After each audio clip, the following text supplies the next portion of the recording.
ठीक है, स्टार्ट करते हैं हम लोग। देखो लास्ट क्लास में हम लोगों ने कहाँ तक पढ़ा था? लास्ट क्लास में हम लोगों ने पढ़ लिया था, क्या बोलते हैं, अनसर्टेनिटी, हाइजेनबर्ग अनसर्टेनिटी प्रिंसिपल तक पढ़ लिया था। उसमें मैंने कुछ एक दो फार्मूलाज तुम्हें बताए थे। नाउ एक क्वेश्चन मैंने लिखा है, सभी लोगों को करना है। Question is a golf ball has a mass of 40 kg and a speed of 45 meter per second.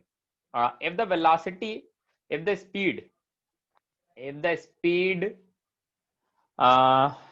can be measured with inaccuracy of 2%, ठीक है, then calculate the uncertainty in position, ठीक है। पोजीशन में अनसर्टेनिटी हमें find out करनी है। तो देखो एक्चुअल में हमने क्या पढ़ा है, हमने पढ़ा क्या है, हमने तो ये पढ़ा है delta H x into delta P and that should be greater than equal to h upon 4 pi। But हम लोग जब न्यूमेरिकल सॉल्व करते हैं तब हम लोग इक्वल वाला साइन लेके सॉल्व करते हैं, तो हम लोग क्या बोलते हैं, फॉर न्यूमेरिकल पर्पस। न्यूमेरिकल हमको जब भी सॉल्व करना होगा तो हम लोग क्या लिखेंगे, delta X dot delta P is equal to H upon 4 pi, ठीक है।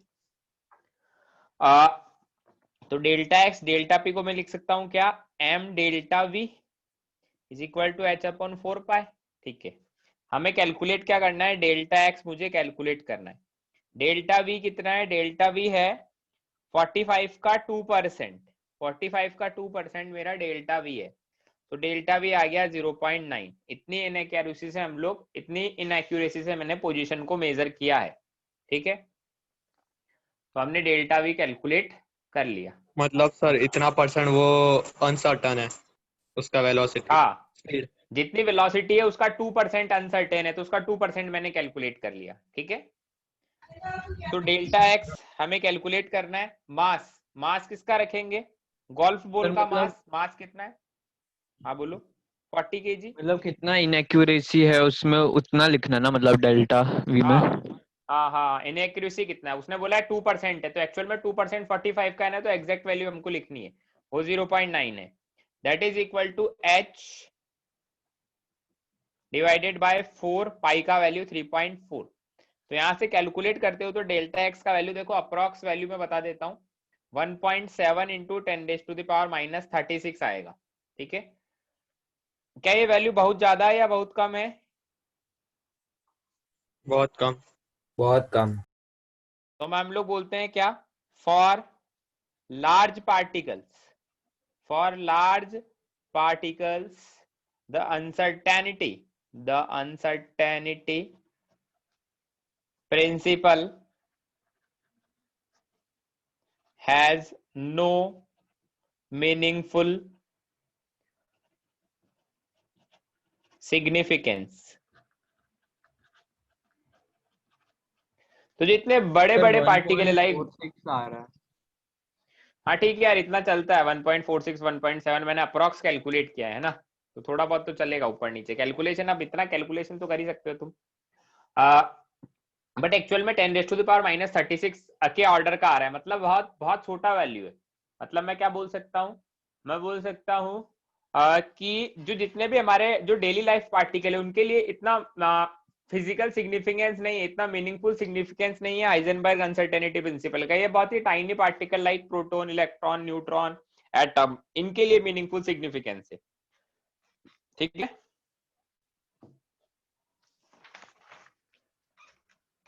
किसी को कोई डाउट है?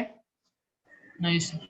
सर हम हर बार ग्रेटर देन इक्वल को हमेशा इक्वल क्यों ले लेते हैं? अब एक क्वेश्चन सॉल्व करने के लिए हम लोग बात कर रहे हैं। अब क्वेश्चन सॉल्व करने के लिए कुछ तो करना मिनिमम ही वैल्यू पड़ेगा ना। निकालनी होगी ना। हाँ, मिनिमम वैल्यू निकाल सकते हैं। अब ग्रेटर तो कुछ भी हो सकता है, तो अब क्वेश्चन सॉल्व कितने करने ले के लिए सकते? कुछ तो करना पड़ेगा, ठीक है। One more question, the question is uncertainty, uncertainty in position is twice of uncertainty in momentum। Uncertainty in position is twice of uncertainty in momentum, ऐसा हमको गिवन है। Then find uncertainty in velocity, sir ये then तो हो find गया uncertain. Question शायद, कब हो गया? शीट में था शायद सर। हाँ तो कोई वो नहीं, डबल वापस से सॉल्व कर लो, करो करो करो, वापस से सॉल्व करके बता दो, हो गया तो भी कर दो।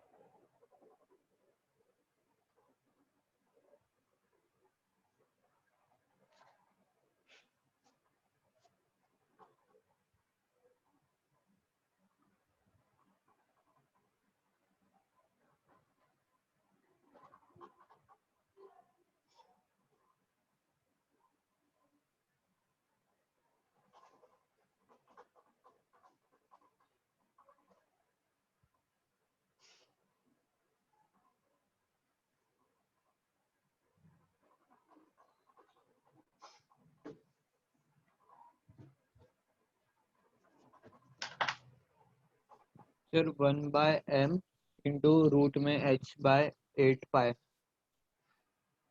ठीक है, हमको देखो क्या बोला, uncertainty in position is twice of uncertainty in momentum, मतलब uncertainty in position is twice of uncertainty in momentum, ऐसा लिख सकता हूं?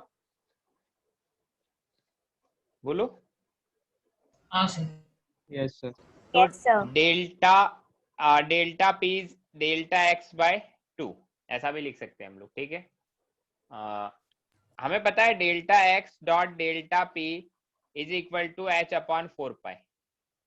अब डेल्टा एक्स की जगह लिख दो 2 into delta P and this is delta P is equal to H upon 4 pi. तो यहां से आएगा 2 डेल्टा पी का whole square is equal to H upon 4 पाई।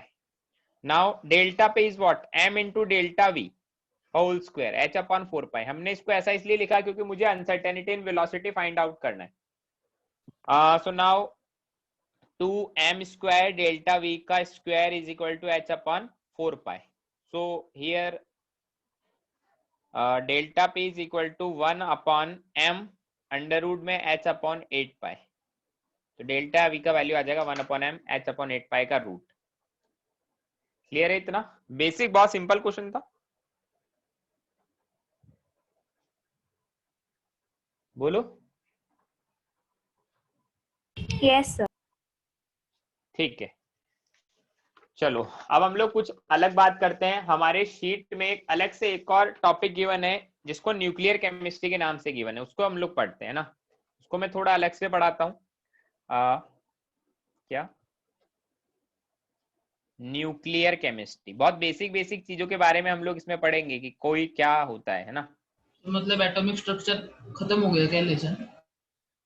नहीं नहीं नहीं, जो एटॉमिक की शीट में लिखा है उसको तो हम लोग एटॉमिक में ही पढ़ेंगे। जैसे AB1 के बच्चों को मैंने एटॉमिक थोड़ा अलग पढ़ाया, क्वांटम नंबर्स थोड़ा अलग पढ़ाया, न्यूक्लियर केमिस्ट्री अलग से पढ़ा देता हूं मैं। तो थोड़ा हेडिंग अलग से डाल लें, पेपर चेंज करके लिखेंगे। जब तुम लोग बाद में मेरे नोट्स कॉपी करोगे तो न्यूक्लियर केमिस्ट्री लिखते टाइम पेपर चेंज कर लेना, ठीक है।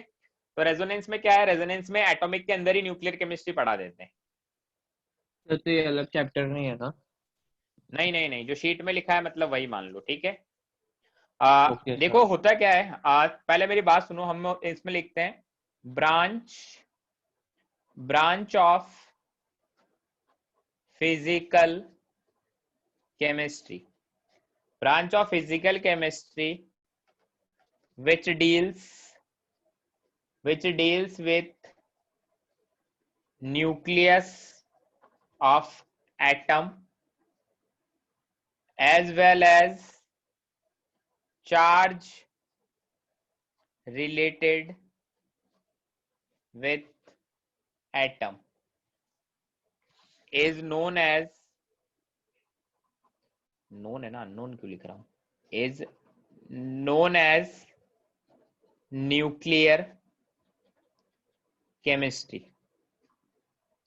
सिंपल सी बात है, इसमें हम लोग नए न्यूक्लियस के बारे में स्टडी करेंगे, नया एटम ही जनरेट हो जाएगा। वो कैसे करेंगे उसके बारे में अभी बात करते हैं। इन न्यूक्लियर केमिस्ट्री, अभी बस सुनते जाओ तुम। In nuclear chemistry we have to deal with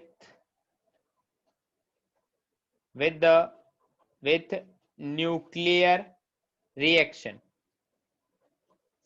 which are different from normal reaction. हम लोग एक्चुअल में न्यूक्लियर केमिस्ट्री में न्यूक्लियर रिएक्शंस के बारे में पढ़ेंगे, है ना, कि न्यूक्लियर रिएक्शन कैसी होती है. तो देखो उसके बारे में बताता हूं. तो मैं 2 एग्जांपल लेता हूं. एक तो मैं लिखता हूं मेरी नॉर्मल रिएक्शन.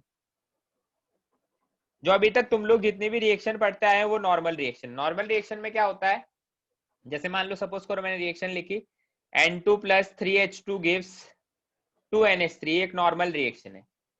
इस रिएक्शन में हमें क्या करना पड़ता है, we have to balance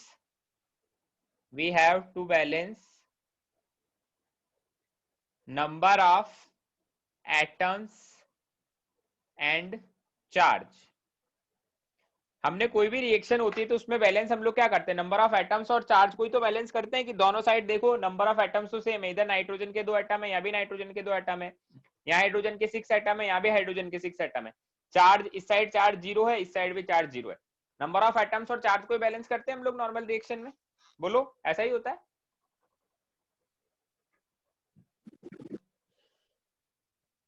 बोलो यार.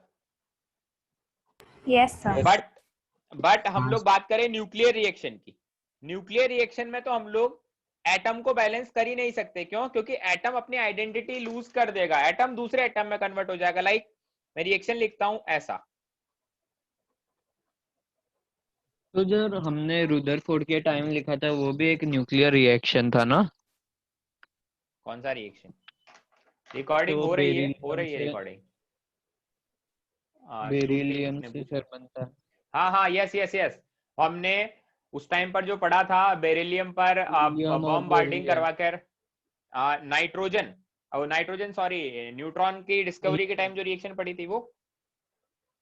Yes sir. हाँ जो न्यूट्रॉन की डिस्कवरी के टाइम जो रिएक्शन लिखी थी वो एक न्यूक्लियर रिएक्शन ही थी. ठीक है. तो देखो इसमें हम लोग बोलते हैं न्यूक्लियर रिएक्शन में हम एटम को बैलेंस नहीं कर सकते क्योंकि इधर कार्बन एटम था, उसने अपनी आइडेंटिटी को लूज कर दिया और नाइट्रोजन एटम में कन्वर्ट हो गया. ठीक है. तो एटम को बैलेंस तो हम कर ही नहीं सकते. तो हमें बैलेंस किसको करना पड़ेगा, तो हम बोलते हैं इसमें we have to balance A and Z. A का मतलब Mass number. एंड जेड का मतलब Atomic number. Atomic number. मतलब summation of A in left hand side वो होना चाहिए summation of A in right hand side. ठीक है. And RHS. एंड इसके अलावा क्या होना चाहिए, summation of Z in LHS is equal to summation of Z in RHS. ऐसा होना चाहिए. अच्छा मुझे बताओ लेफ्ट हैंड साइड में ए का सम कितना है? 14. 14. 14. और राइट हैंड साइड में ए का सम कितना है?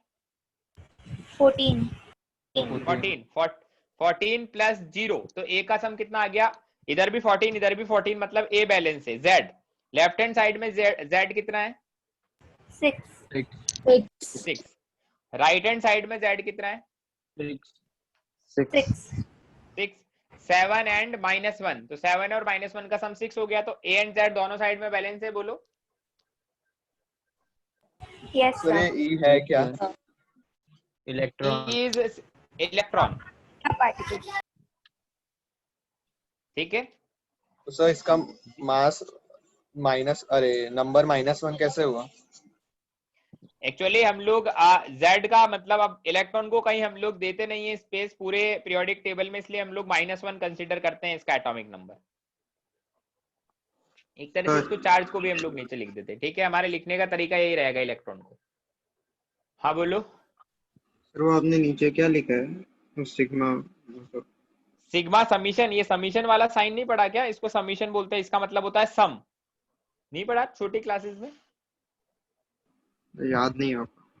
सर पढ़ा अरे है सम के लिए लेकिन यूज सर करते आपका हैं. जो साइन है सर पढ़ा है, लेकिन आपने जैसे किया ना मतलब वो वैसा कभी देखा नहीं है सबमिशन. वो डिजिटली ऐसा देखा साइन है होता है शायद. छोटी क्लासेस में शायद ऐसा साइन होता है उसका, हाँ सर। हाँ Yes, सर। sir. है ना। अब मैं बोल तो रही था, लिखा भले ही मान लो यार, लिखने में मेरी राइटिंग थोड़ी बेकार है तो मैंने ऐसा लिख दिया, बट बोला तो मैंने एक बार समीशन बता दो का मतलब। राइटिंग यार अब समीशन का मतलब कैसे बताऊं। हाँ सर सबमिशन का सबको नहीं, जो ऐड आपने करना। लिखा है वो। एटॉमिक हाँ, नंबर ऐड इसका मतलब करके है, वो इक्वल होना इसका चाहिए। मतलब लेफ्ट हैंड साइड में ए का मतलब है atomic number, left hand side में जितने भी एटॉमिक नंबर है उनको ऐड कर दो, और वो राइट हैंड साइड में आरएचएस का मतलब है राइट हैंड साइड, आरएचएस में जितने भी एटॉमिक नंबर है उनको ऐड कर दो, दोनों इक्वल होने चाहिए। ऐसे ही जेड मतलब सॉरी ए का मतलब एटॉमिक मासेस ऐड करना है, जेड मतलब एटॉमिक नंबर ऐड करना है। लेफ्ट हैंड साइड में इसमें एटॉमिक नंबर 6 है, राइट हैंड साइड में एटॉमिक नंबर 7 और -1 है, तो 6 हो गया इनका सर। सम भी, दोनों इक्वल होने चाहिए। Sir sir okay okay sir, समझा। हाँ, सर कोई कुछ ये बोल लॉ रहा है। ऑफ हाँ सर ये law of conservation of mass ऐसा है क्या? हाँ, मतलब ऐसा ही मान लो कि मासेस को तो कंजर्व करना ही है और एटॉमिक नंबर भी सेम होना चाहिए, ठीक है। बोलो। अरे हाँ भाई, कर लो यार जो भी करना है, ठीक है। Yes sir. और कोई डाउट है किसी को? No sir. नहीं सर। अब हम लोग है ना अल्फा बीटा एंड गामा के बारे में पढ़ते हैं, प्रॉपर्टीज। इधर तो मैं प्रॉपर्टीज लिखूंगा, नाम सुना है alpha beta and gamma? Yes, sir. Yes sir. Yes sir.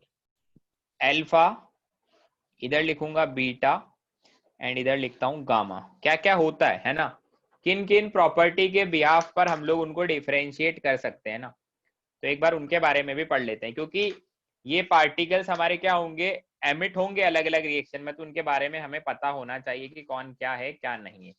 तो फर्स्ट प्रॉपर्टी हम लोग पढ़ते हैं, मास के बारे में पढ़ेंगे सबसे पहला, कि मासेस क्या है इनके, ठीक है। Hello sir.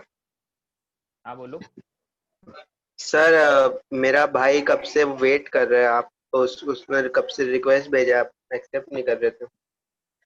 यार आदित्य मेरे तिवारी। पास कोई रिक्वेस्ट नहीं है, रिक्वेस्ट जैसे ही आता है मैं एक्सेप्ट कर लेता हूँ। क्या नाम है वो तुम्हारे भाई दूसरा का? लिंक होगा, दूसरे लिंक आदित्य पे तिवारी गया सर। होगा। हाँ अब मैं आया है, देखता मैंने हूँ। एडमिट कर लिया, अब आया है रिक्वेस्ट। ठीक है सर। रिक्वेस्ट थैंक यू आएगा सर। तो मैं एडमिट करूंगा ही ना।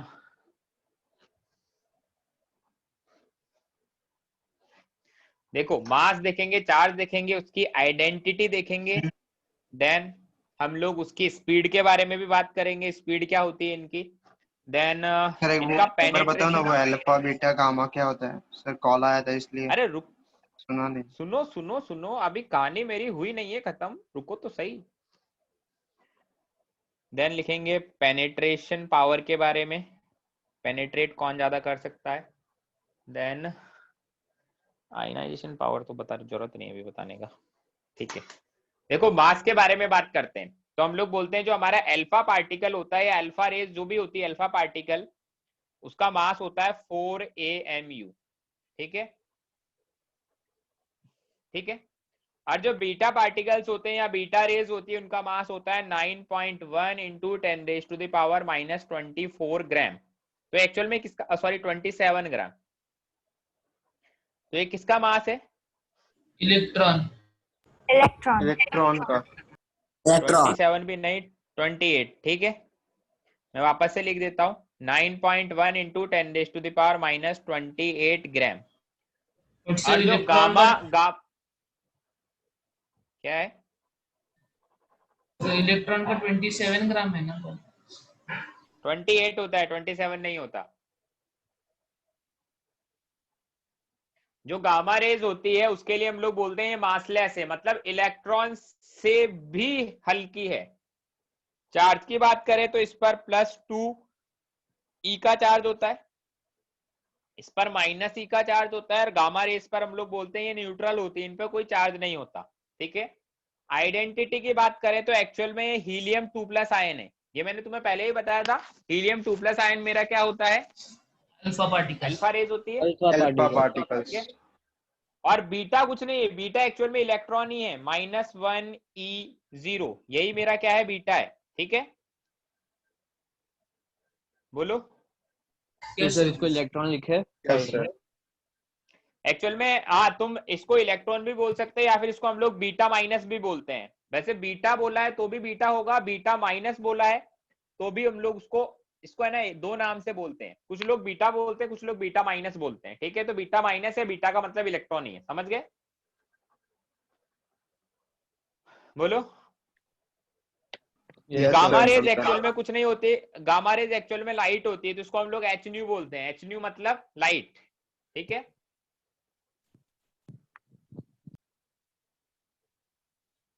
तो इसकी क्या हम होती लोग है स्पीड की बात करें, गामा? स्पीड की बात करें, हाँ क्या बोल रहा है? तो गामा बताइए ना, आइडेंटिटी। गामा एक्चुअल में एक लाइट है, मतलब लाइट होता है ना, लाइट में कोई मास नहीं होता, कोई चार्ज नहीं होता, सिंपल हमारी जो लाइट होती है एक तरह से, उसको हम लोग गामा रेज बोलते हैं। तो मतलब कौन सी भी तरह की लाइट हो सकती है वो? नहीं नहीं, एक पर्टिकुलर रेज होती है, जैसे यूवी रेज होती है, इंफ्रारेड रेज होती है, वैसे एक पर्टिकुलर लाइट होती है जिसको हम लोग गामा रेज बोलेंगे, ठीक है।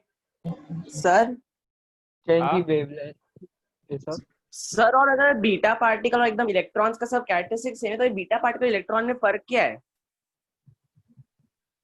अगर हमारा बीटा पार्टिकल, अरे एक्चुअल में अलग अलग नाम दिया है हमने, जैसे हीलियम 2+ आयन को एक और नाम दे दिया अल्फा, इलेक्ट्रॉन उसको एक और नाम दे दिया बीटा, बस। अच्छा किसी चीज के एक से ज्यादा नाम हो सकते हैं ना, वैसा है, यार सिंपल, और कुछ नहीं है। जब रेज में निकलती है तो उसको बीटा बोलते हैं ना? हाँ, उसको बीटा रेज बोल सकते हैं हम लोग। देखो स्पीड की बात करें तो इसका स्पीड होता है अप्रोक्स c/10, मतलब कितना हुआ अप्रोक्स c/10 का मतलब लाइट की स्पीड का 10 टाइम्स कम है, ठीक है। लाइट की स्पीड का 10 टाइम्स कम होता है अल्फा पार्टिकल का स्पीड। इसका स्पीड होता है slightly lesser than c, slightly lesser than C, मतलब एग्जैक्टली सी के इक्वल मान सकते हो, बट थोड़ा सा ही कम है। Gamma rays exactly equal to C, ठीक है। अच्छा, पेनेट्रेशन पावर का मतलब समझते हो? Yes sir. हाँ, सामने कोई भी शीट हो उसमें से वो उसको पेनिट्रेट कर पाएगी नहीं। उसको पेनेट्रेट करने की पावर। अगर हम इन तीनों को ही हम लोग कंपेयर करें, सिर्फ इन तीनों को, ठीक है, तो हम लोग बोलते हैं मैक्सिमम किसकी है?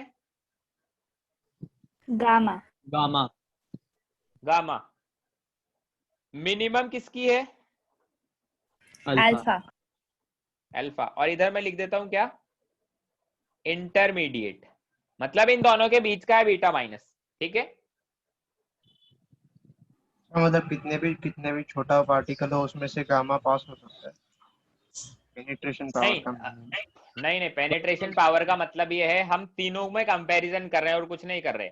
ये सामने मान लो एक शीट रख दिया, एक तरफ अल्फा रेस छोड़ी, एक तरफ बीटा रेस छोड़ी, एक तरफ गामा रेस छोड़ी, तो ज्यादा कौन पेनेट्रेट करेगा? ज्यादा गामा करेगा। मैं ऐसा नहीं बोल रहा कि गामा किसी को भी पेनेट्रेट कर पाएगा, मैं इन तीनों को कंपेयर कर रहा हूं बस, कि गामा सबसे ज्यादा पेनेट्रेट करेगा, देन बीटा, देन सबसे कम अल्फा।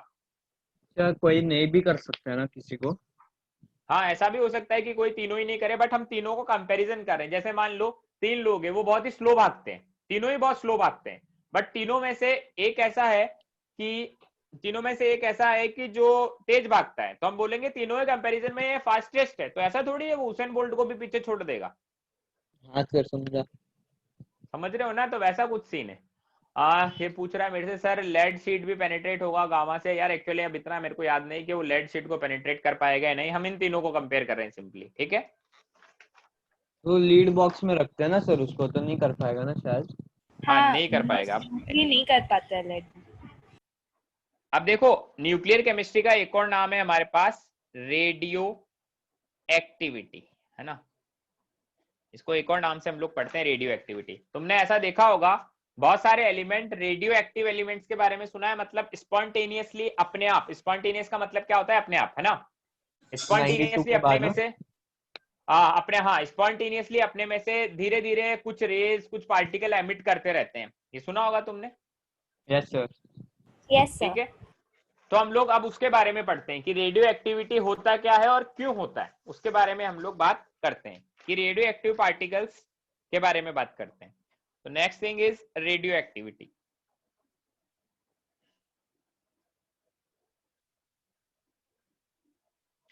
तो हम लोग बोलते हैं द फेनोमेना, रेडियो एक्टिविटी क्या है? द फेनोमेना ऑफ spontaneous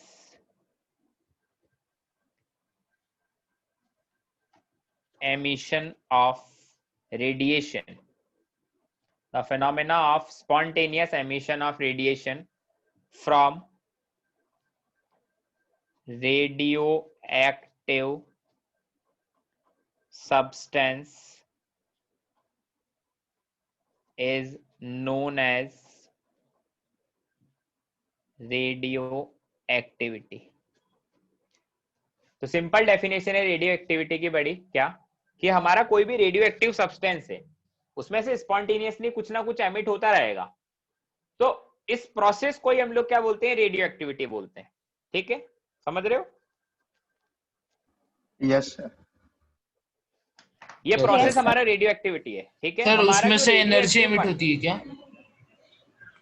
हाँ, वो एनर्जी एमिट कर सकता है, कोई पार्टिकल एमिट कर सकता है, मतलब कुछ ना कुछ वहां से एमिशन होगा, रेडिएशन का एमिशन होगा, और वो एमिशन अपने आप होगा। हम लोग फोर्सफुली एमिशन नहीं करवा रहे, वो अपने आप अपनी मर्जी से रेडियो एक्टिव एलिमेंट अपनी मर्जी से एमिशन कर रहा है, फोर्सफुली नहीं हो रहा, वो अपनी मर्जी से एमिशन कर रहा है। तो इस पूरे प्रोसेस को, इस पूरे फिनोमिना को हम लोग रेडियो एक्टिविटी बोलते हैं। ठीक है,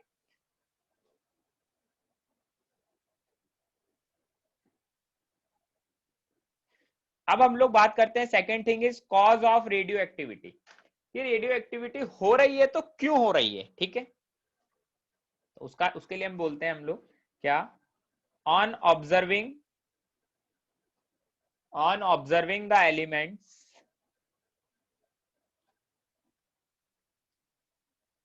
scientists found that elements having n/p ratio, n/p ratio का मतलब क्या है? Neutrons upon protons ratio, number of neutrons upon number of protons का रेशियो है ना। n/p रेशियो मतलब 1 से लेकर कहाँ होना चाहिए, 1.6 तक, मतलब 1 से 1.6 तक का जो n/p रेशियो है वो क्या है, आर स्टेबल। ऐसा हमने ऑब्जर्व किया, जितने भी एलिमेंट्स हमने देखे उसमें क्या देखा, जिनका n/p रेशियो 1 से 1.6 के बीच में है वो क्या है, स्टेबल है। And n/p ratio less than 1 and n/p ratio greater than 1.6 are unstable। तो ये रीजन था। क्या हुआ सर वो बीच के साइन का मतलब क्या है? एस और उस पे डैश कुछ लगाया आपने?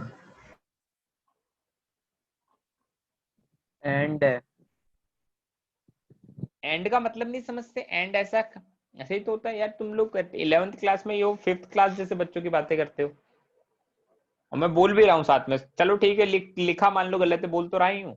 ठीक है, मैंने बोला तो सर कि ना हाइड्रोजन के लिए तो 0 होगा ना, हाइड्रोजन के लिए तो 0 हो जाएगा ना। Yes yes yes, hydrogen exception है हमारा, उसके लिए बात नहीं कर रहे हैं ना, हाइड्रोजन तो स्टेबल है। बट जनरली हमारे साइंटिस्ट ने ऐसा ऑब्जर्व किया कि जिनका n/p रेशियो 1 से 1.6 के बीच वाली रेंज में है वो सारे स्टेबल होते हैं, मतलब जो 1 से छोटे हैं या 1.6 से बड़े वो अनस्टेबल है। तो क्या करेंगे, स्टेबिलिटी पाने के लिए कुछ ना कुछ करेंगे। तो हम लोग क्या बोलते हैं, in order to become stable they emit radiation and show stability। तो यही हमारा रीजन होता है। ये एक्चुअल में ऐसा हमारे साइंटिस्ट ने ऑब्जर्व किया कि n/p रेशियो का रेंज 1 से 1.6 के बीच में लाने के लिए वो रेडिएशन को एमिट करते हैं। ठीक है, तो हम लोग चाहें तो हम लोग इसको ग्राफ पेपर पर भी प्लॉट कर सकते हैं। जैसे मान लो मैंने ग्राफ बनाया एक,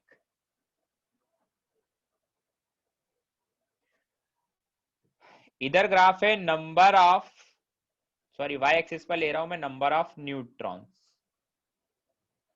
इधर ले रहा हूं number of protons, number of neutrons, number of protons. ठीक है, अभी बीच में एकदम सेंटर में एक लाइन मैंने ड्रॉ करी। इस सेंटर वाली लाइन के लिए क्या होगा, बिल्कुल ये 45 डिग्री पर लाइन है, तो इस सेंटर वाली लाइन पर हमेशा नंबर ऑफ न्यूट्रॉन्स और नंबर ऑफ प्रोटॉन्स का रेशियो सेम रहेगा। हाँ। सर यस तो सर। मैं क्या बोलता हूँ, n/p इज इक्वल टू 1 है इसके लिए, ठीक है। अब हम लोग क्या बोलते हैं कि अगर हमारा ग्राफ में ड्रॉ करूं तो कुछ ऐसा ग्राफ आता है, देखो हल्का हल्का मैं ड्रॉ करता हूं।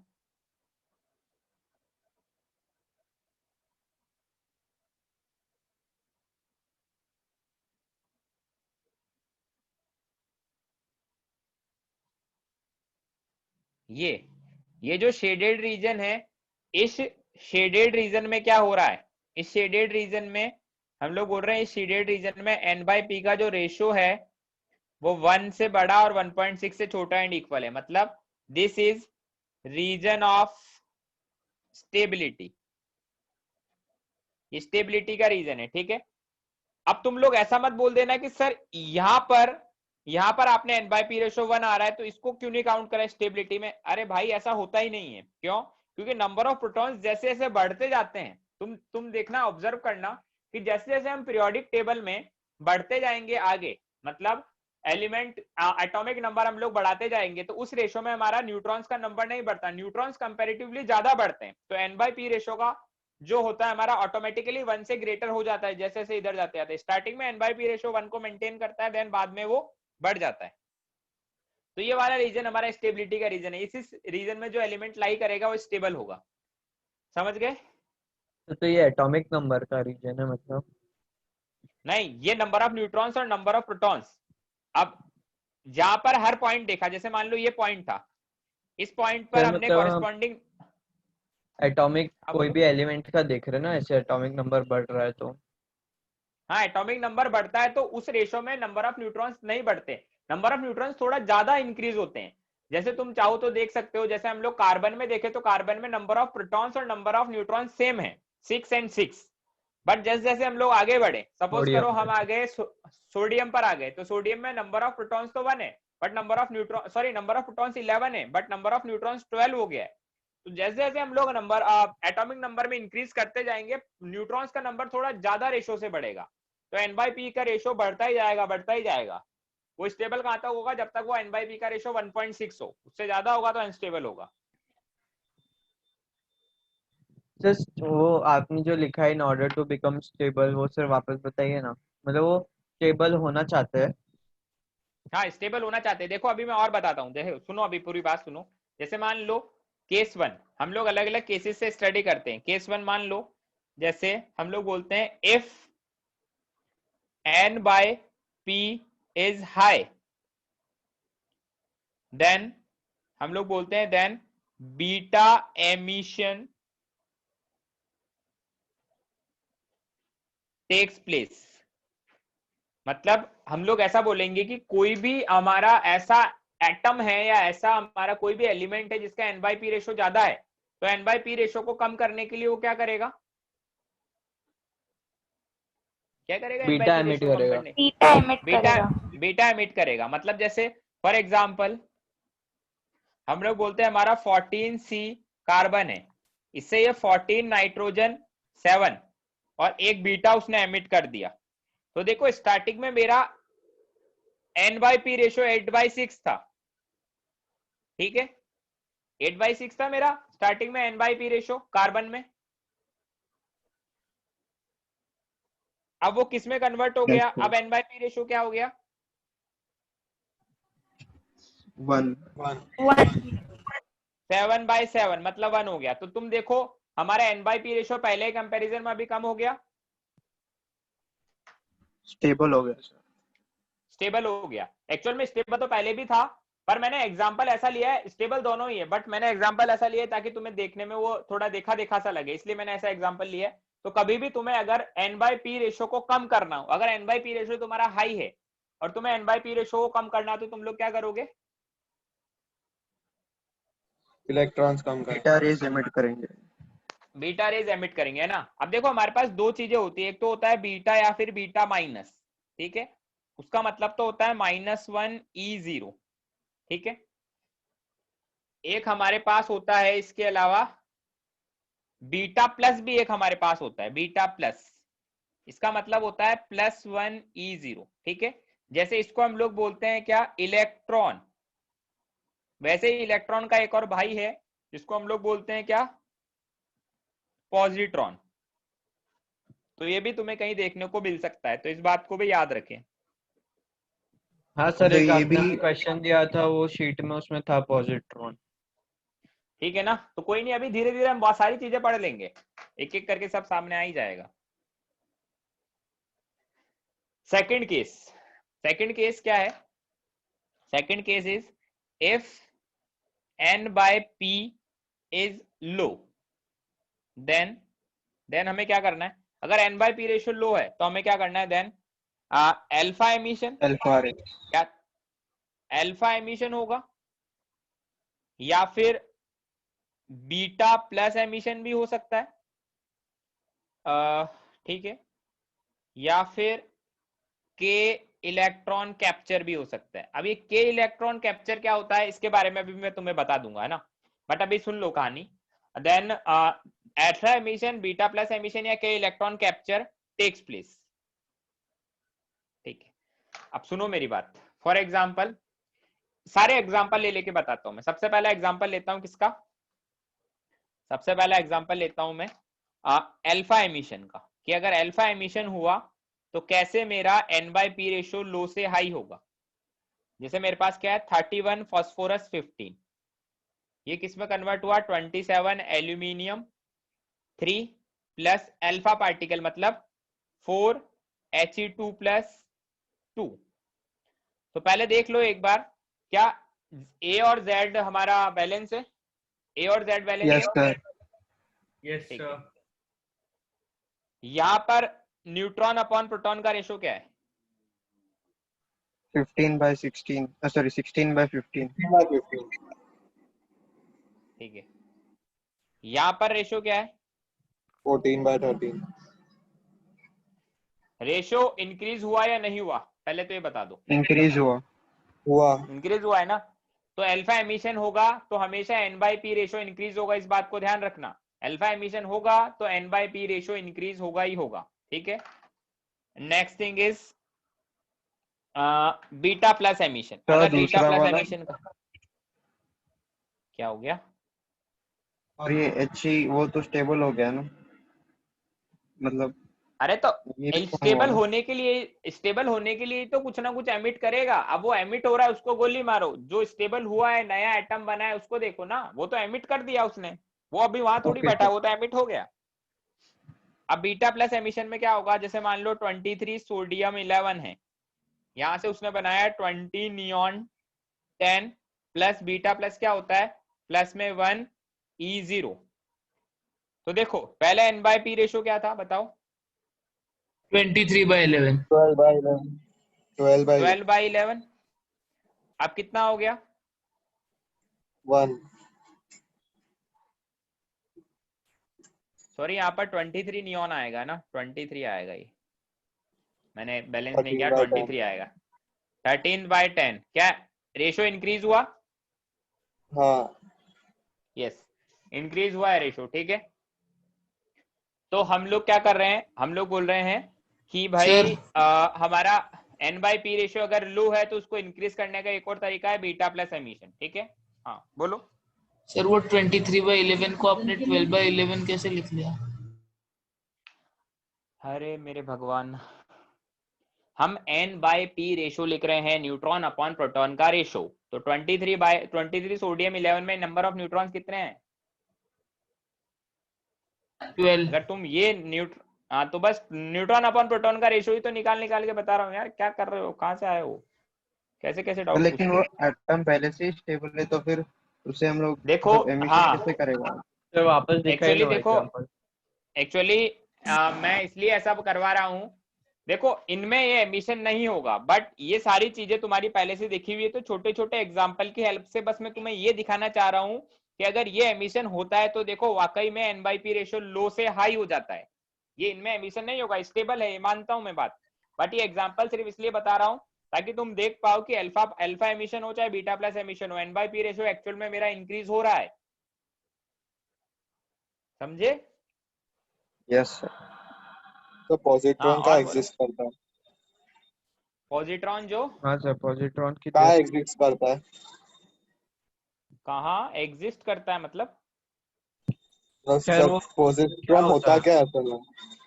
पॉजिट्रॉन जैसा, पॉजिट्रॉन सिंपल एक इलेक्ट्रॉन ही है, बस उस पर चार्ज अपोजिट आ गया है, तो उसका एक नया पार्टिकल था, उसको हमने नाम पॉजिट्रॉन दे दिया। जैसे इलेक्ट्रॉन, प्रोटॉन, न्यूट्रॉन होते हैं ना। तो सर ये भी तो ईटा प्लस तो फिर प्रोटॉन हो गया ना, क्योंकि ई प्लस है अरे वो। बात तो बट मास बात नहीं है ना। मास हाँ, नहीं है ना, हमने प्रोटॉन और ओके सर। इलेक्ट्रॉन को मिलाकर पॉजिट्रॉन बनाया है, क्योंकि उस पर पॉजिटिव चार्ज है। ठीक है, सर इलेक्ट्रॉन मास का भाई ये है इलेक्ट्रॉन बस। का है और चार्ज प्रोटॉन का है हाँ ना।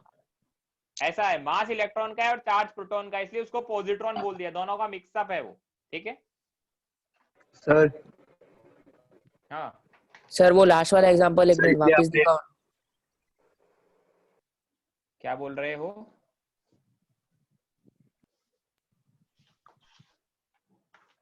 क्या देखना है लास्ट वाले एग्जांपल में?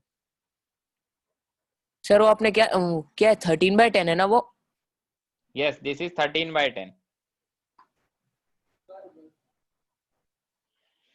13/10 है, देख लो।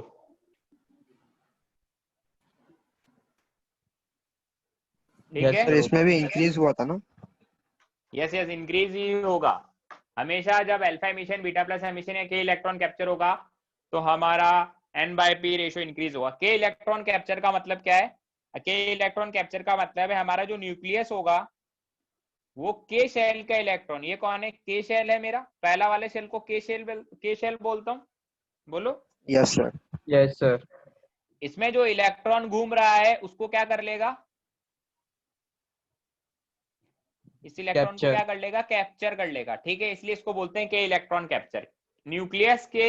न्यूक्लियस हमारे जब के शेल के इलेक्ट्रॉन को कैप्चर कर लेते हैं तो के इलेक्ट्रॉन कैप्चर बोलते हैं। लाइक एग्जांपल में देता हूं, जैसे मान लो 23 सोडियम 11 है, इसने अगर किसी एक इलेक्ट्रॉन को कैप्चर कर लिया, अब यहाँ पर एमिशन नहीं हो रहा, यहाँ पर कैप्चरिंग हो रही है, तो क्या बनाएगा? 23 नियॉन 10। तो वापस देखो, n/p रेशियो पहले 12/11 था, अब n/p रेशियो 13/10 हो गया, तो इंक्रीज हो गया है। के इलेक्ट्रॉन कैप्चर का मतलब समझ गए? No sir. क्या सर समझ मतलब नहीं आया? वो जाने नहीं देगा उस कैप्चर कर इलेक्ट्रॉन लेगा को। मतलब? हाँ, उस इलेक्ट्रॉन को अपने न्यूक्लियस में वो गिरा लेगा। इलेक्ट्रॉन घूम रहा है तो हम न्यूक्लियस स्टेबिलिटी को गेन करने के लिए, अभी न्यूक्लियस स्टेबल नहीं है, जैसे सोडियम तो स्टेबल है, बट जो रेडियो एक्टिव एलिमेंट जो स्टेबल नहीं होते वो अपने के शेल के इलेक्ट्रॉन को अपने में गिरा लेते हैं। ठीक है, और एक नया न्यूक्लियस प्रोड्यूस हो जाता है वहां से फिर। तो ये मतलब वो इलेक्ट्रॉन भी चला जाएगा और उसमें से एक प्रोटॉन भी चला जाएगा ना, तो प्रोटॉन कम हो प्रोटॉन जाएगा ना। कहाँ जाएगा?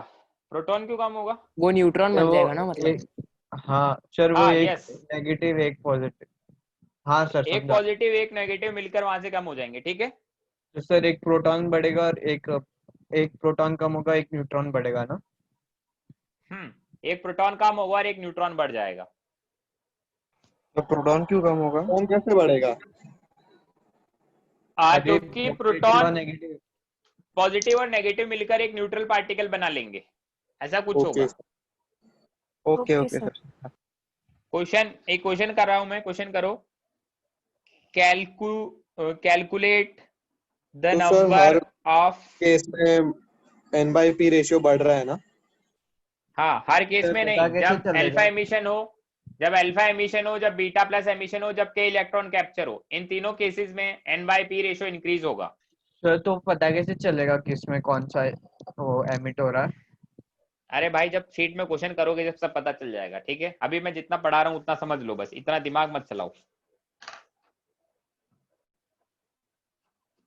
इतना तुम्हारे से कोई न्यूक्लियर रिएक्शन नहीं करवाएंगे कि बताओ क्या हमें करना है, क्या हमें करना है, इतना ही पूछते हैं। 11th क्लास में ही हो तुम, पीएचडी थोड़ी कर रहे हो।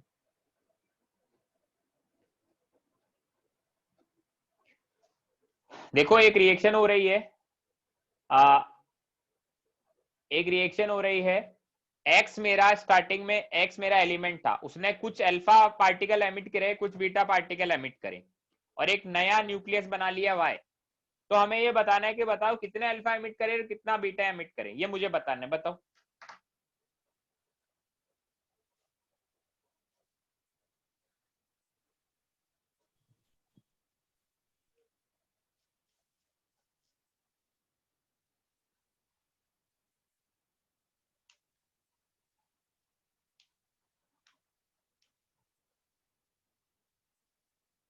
कैसे करेंगे?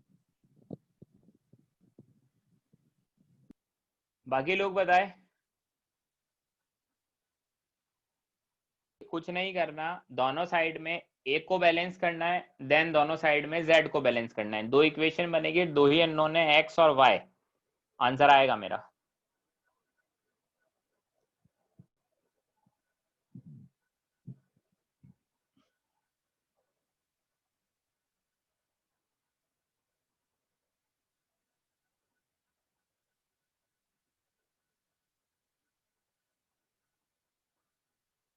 सर आप एक बार करके दिखाओ ना।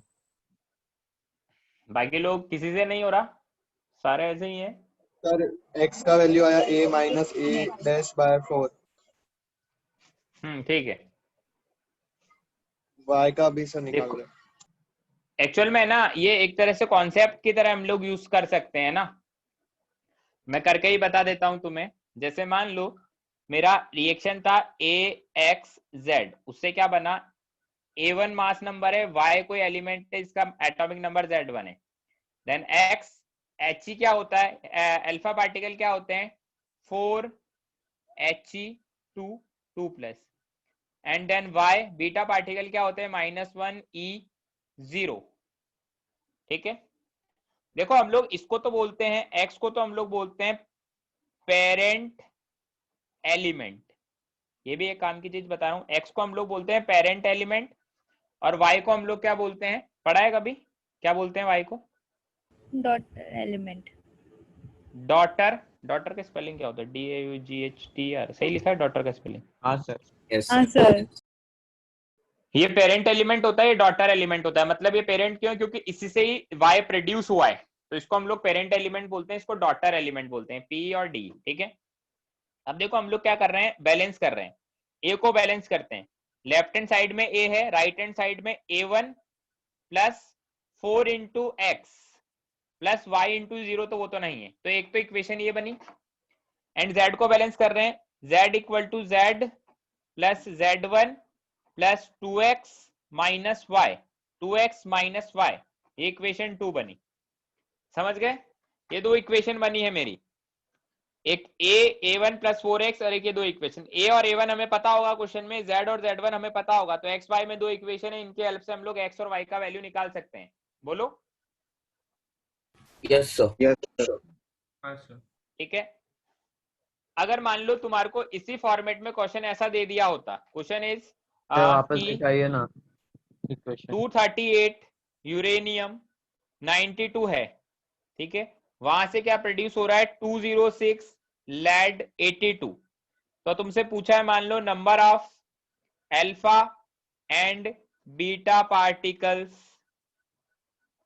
एमिटेड, तो ये एक साथ कैसे दोनों करोगे? ऐसा हो सकता है। क्या है? हाँ एक साथ दोनों, अगर वो क्वेश्चन में पूछा है उसने क्वेश्चन में लिख के दे दिया है कि number of alpha and beta particles emitted, तो तुम्हें मानना ही पड़ेगा कि अल्फा और बीटा दोनों एमिशन दोनों का हो ही रहा है, ये तुम्हें मानना ही पड़ेगा। अगर क्वेश्चन में उसने बोल दिया तो मानना पड़ेगा। तो पीछे दिखाइए ना एक बार वो रिएक्शन, वो इक्वेशन। सर अल्फा तो 32 होंगे। अल्फा 32 होंगे, रॉन्ग है, रॉन्ग है।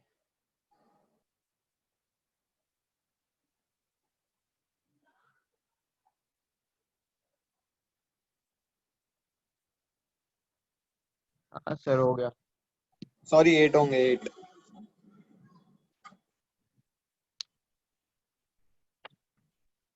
एट होंगे, ठीक है। देन आगे। सर बीटा 6 होंगे। यस ठीक है। देखो बहुत सिंपल क्वेश्चन था।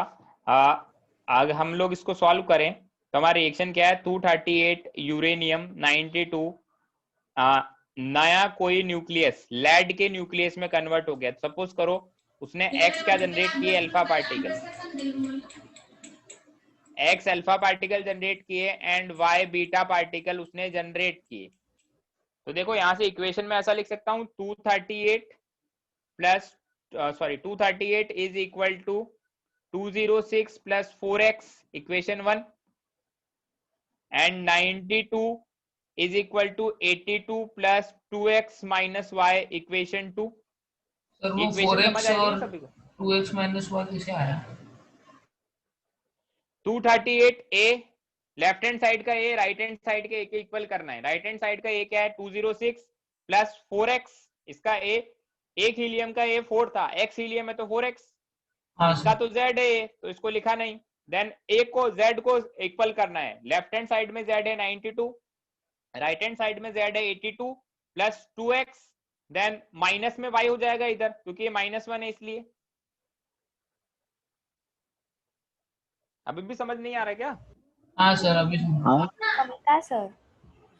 तो from equation 1 and 2, equation 1 and 2 के हेल्प से हम लोग क्या बोल सकते हैं, x इज 8 8, ठीक है, x is 8 and y is 6 6, ठीक है। तो x is 8 and y is 6, मतलब x sorry 8 alpha particles emit होंगे एंड 6 बीटा पार्टिकल एमिट होंगे, समझ गए?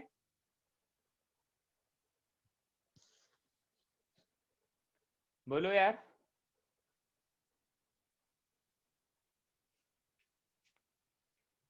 Yes sir. तो बहुत बेसिक टाइप के क्वेश्चन है, इस तरह के क्वेश्चन हमें आने चाहिए, है ना। नेक्स्ट हम लोग पढ़ते हैं, next thing is iso series. Iso series क्या है? देखो आइसो सीरीज के बहुत सारी चीजें तो मैं तुम्हें पहले भी बता चुका हूँ। हाँ बोलो। सर इससे ज्यादा हार्ड लेवल के क्वेश्चंस आएंगे? अरे भाई कुछ नहीं आने वाला हार्ड, जितना पढ़ा रहे हैं उतना पढ़ लो। बेसिक्स अगर तुम्हारी क्लियर है तो हार्ड और इजी सब हो जाएंगे। हार्ड क्वेश्चन हार्ड नहीं होता है, क्वेश्चन हार्ड कोई नहीं होता। क्वेश्चन में अगर एप्लीकेशन लगाना तुम्हारे लिए मुश्किल होता है तो तुम क्वेश्चन को हार्ड समझ लेते हो। सर मतलब क्वेश्चन ऐसे को थोड़ा रिएक्शन बनाना ये सब? नहीं इतना हार्ड नहीं आएगा, नहीं ऐसा रिएक्शन में इसमें बहुत बेसिक है। अगर इतना भी पूछ लेते हो तो बहुत बच्चों को नहीं आता है। अभी तुम्हें ही समझ नहीं आया कि 4x और 2x माइनस वाई कैसे लिख दिया, तो सब तुम्हारे जैसे नहीं ही बच्चे मैं हैं। कोई यहाँ पर मुझे समझ गया था, आइंस्टाइन, हाँ कोई बात नहीं, तुझे किसी समझ और गया ने तो। पूछा। नेक्स्ट आइसो सीरीज में हम लोग बात करते हैं सबसे पहले आइसोटोप्स की। जितने भी आइसो वाले वर्ड है सभी को हम लोग पढ़ लेते हैं। पहले भी मैं पढ़ा चुका हूं बट वापस से पढ़ा रहा हूँ। आइसोटोप क्या होते हैं? Same number of same atomic number same different atomic mass. Number but different elements mass having number. same atomic number but different mass number. मैं बेसिक डेफिनेशन लिख रहा हूँ, species having same atomic number, ठीक है। Examples वगैरह नहीं लिख रहा क्योंकि मैंने तुम्हें पहले भी बता चुका हूं। तो आइसोटोप्स मतलब species having same atomic number. Then हम लोग बात करते हैं आइसोटोन्स। आइसोटोन्स मतलब सर डिफरेंट मास नंबर भी लिखना है ना आगे? पहले बता चुका हूं ना।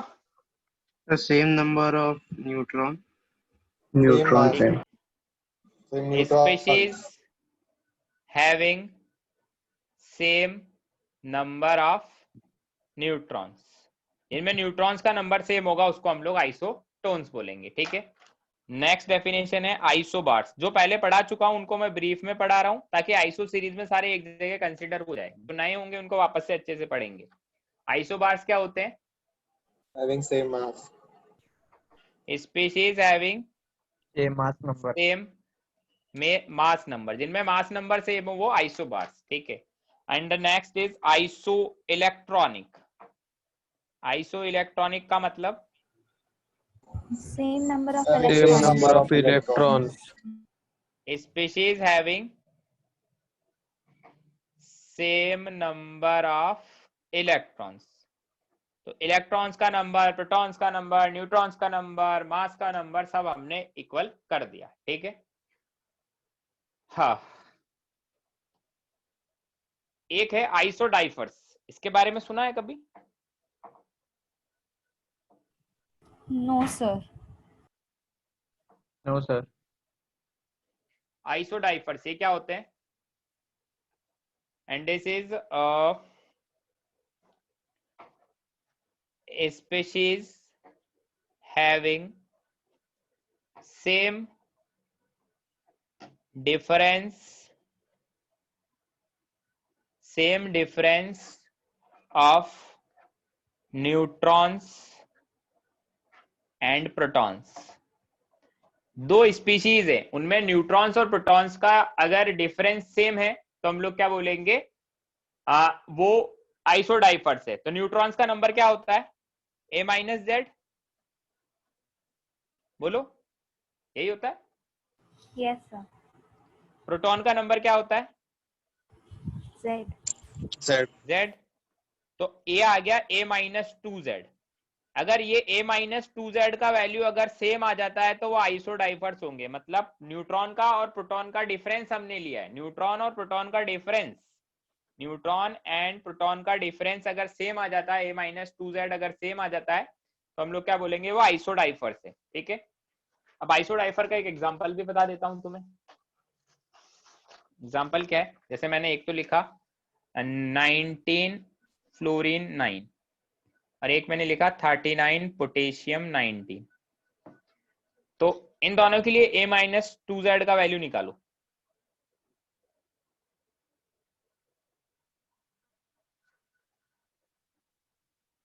वन आता है। 1 a माइनस टू जेड 1 है, a माइनस टू जेड 1 है। ठीक है, तो ये दोनों क्या होंगे आपस में, बोलो आइसोडाइफर्स। ठीक है, Isodifer. नेक्स्ट है आइसोस्टर्स। आइसोस्टर्स के बारे में सुना है कभी, नो सर। नहीं सर। तो देखो आइसोस्टर्स के बारे में बताता हूं। आइसोस्टर्स क्या होते हैं, species having same number of electrons as well as atomicity. Atomicity के बारे में भी हम लोग पढ़ चुके हैं पहले, एटॉमिसिटी क्या होता है। हाँ सर। नंबर ऑफ ठीक है, तो ऐसी स्पीशीज जिनमें नंबर ऑफ इलेक्ट्रॉन्स भी सेम हो और एटॉमिसिटी भी सेम हो, फॉर एग्जांपल, तो वो आइसोस्टर्स होते हैं, लाइक N2O एंड CO2। ठीक है, अगर मैं एटॉमिसिटी की बात करूं, एटॉमिसिटी की, तो एटॉमिसिटी बताओ N2O की कितनी है, 3 3। CO2 की कितनी है, 3 3। नंबर ऑफ इलेक्ट्रॉन्स की बात करूं, नंबर ऑफ इलेक्ट्रॉन N2O में कितना है, 22। नहीं 22 नहीं बोलो। 22। 22. नाइट्रोजन में होते हैं, एक नाइट्रोजन में 7 इलेक्ट्रॉन, 7 तो 2 में 7 इंटू 2 प्लस ऑक्सीजन में 8 इलेक्ट्रॉन, तो यहां से आ गए 22। ऐसे ही कार्बन में 6 प्लस एक ऑक्सीजन में 8 इंटू 2, तो यहां से भी कितना आ गया 22। तो देखो नंबर ऑफ इलेक्ट्रॉन्स भी सेम है, एटॉमिसिटी भी सेम है, तो ये क्या हो जाएंगे, आइसोस्टर्स। ठीक है,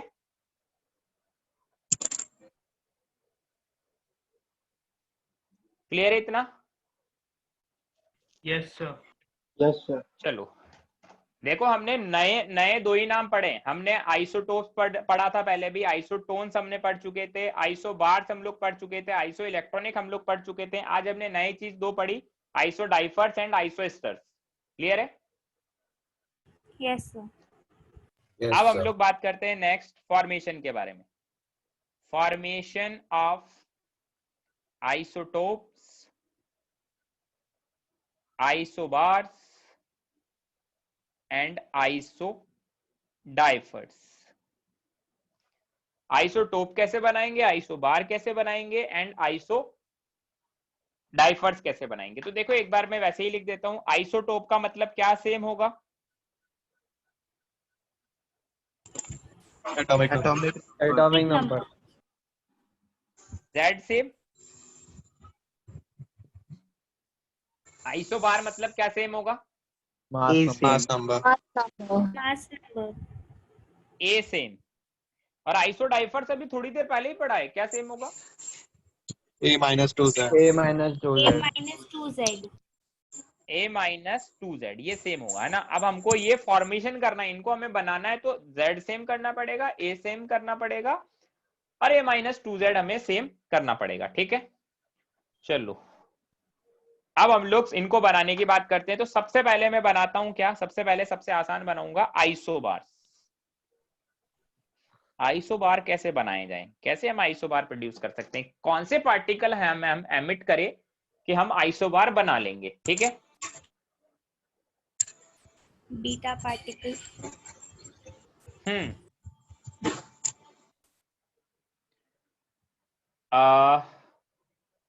ठीक है, तो हम लोग बोलते हैं बाय एमिशन ऑफ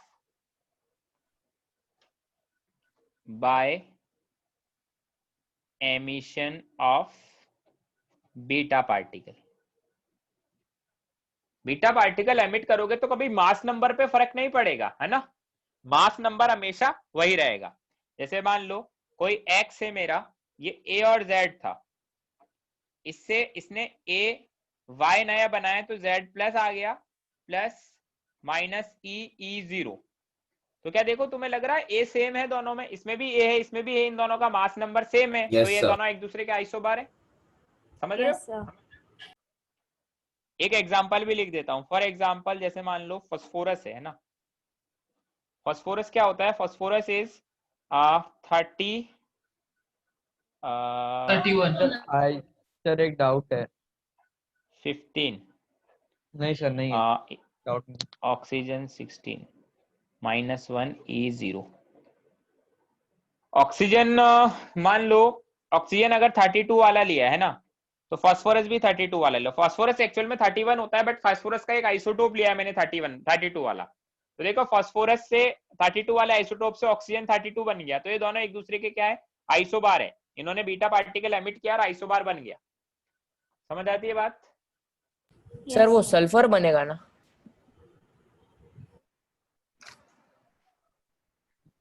हाँ सर। हाँ सर। सल्फर बनेगा क्या? हाँ सर, 16 थोड़ी होता है सर, 8 होता है ना। 3 तो सल्फर है। Yes sir. यार मैंने गलती से लिख दिया, इसको हम लोग क्या लिख देते हैं, सल्फर। अभी ठीक है, ठीक है, दिस इज सल्फर, ठीक है। अब हम लोग नेक्स्ट बात करते हैं। सर एक डाउट है सर, पीछे टर्न कीजिए ना। सर अगर उस साइड Z+1 हुआ, इस साइड Z हुआ, तो के ही कैप्चर आएगा ना? हाँ। हेलो। हाँ हाँ बोलो। सर अगर उस साइड Z+1 हुआ और हाँ उस हाँ साइड Z हाँ हुआ। हाँ हाँ हाँ, सही सही बोल रहे हो, सही बोल रहे हो। सेकंड हम लोग बात करते हैं आइसोडाइफर्स की। आइसोडाइफर्स में हम लोग बोलते हैं क्या, parent element and daughter element.